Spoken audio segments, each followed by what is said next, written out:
I'm Beca Lyne Pirkis and I'm going to show you a really quick, simple but impressive starter to make over the festive season. So it's my twist on a prawn cocktail, that classic prawn cocktail starter, but this is my king prawn crown. Oh yes, and I'm going to make my own Thousand Island dressing to go with it. So the first thing I've done is I've just boiled some king prawns. I've kept the shells on, and all I did was just fill a pan with water, put in a whole lemon, some garlic cloves crushed, and then popped in the prawns raw with their shells on. You can take the shells off if you want, just until they turn pink, until they're cooked. It takes a matter of minutes, and then I've plunged them into this bowl of iced water just to stop them from cooking. Now you can do this ahead of time and then keep them in the fridge. So that's done, ready to go. The next thing I've already done is I've just shredded up some iceberg lettuce, and I've put it as a lovely bed on this beautiful serving plate. So this is going to be the plate that's going to be taken to the table for people to eat from. So that's ready to go. So the last thing to do is the Thousand Island dressing. Now in this bowl here, I've just got some mayonnaise, and I'm going to add in some ketchup, things that we've all got in our cupboard and fridges. There goes the ketchup, mayonnaise. And then I've got garlic cloves. I'm just going to grate some of that in. I've got just a small garlic clove, so if yours are quite big, then just do half. You don't want to overpower everything with raw garlic, but we want a little bit of that flavour there.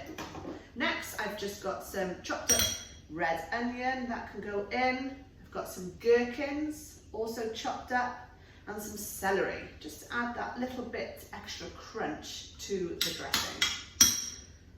Bit of lemon in there, and then finally a little bit of Tabasco sauce. Now put in as much or as little as you want.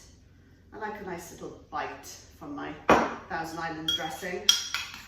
Just mix that together, really easy.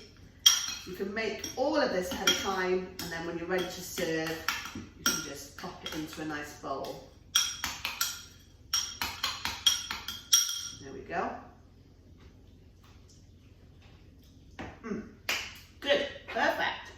So, got my little serving bowl here. Got that in there, nice and neatly. Got some gherkin, delicious. What's nice is because you've got so much different things in the dressing, the gherkin, celery, the onion, you get lots of nice different flavours going on. I'm going to pop my little dressing bowl in the middle. I'm going to move you out of the way. And let's dress this plate. So there we go, there's my beautiful plate, nice bed of lettuce, the dressing is in the middle, and now quite simply all I'm going to do is create a beautiful crown with these gorgeous king prawns. It's quite a fun starter to have. Put it in the middle of the table, have a couple of finger bowls so people can wash their hands, and people can, you know, take one at a time, or they can have their own little side plate and just scoop up some of the lettuce and the dressing and the prawns on there together. This is looking fancy. Nearly finished. Just take your time just to make a nice crown. If you didn't have a huge serving plate, then a couple of smaller ones would be lovely. If you know, you can pop one on one part of the table, one down the other, so everybody feels like they can access their share of prawns. There we go, that looks beautiful. Move you out the way. Just dry my hands quickly. And the last thing I'm going to do, just to finish this off, is I'm just going to get a little pinch of cayenne pepper, bit of retroness there. Sprinkle that on top of the dressing. And that is it. So simple, so easy. This is my king prawn crown with homemade Thousand Island dressing.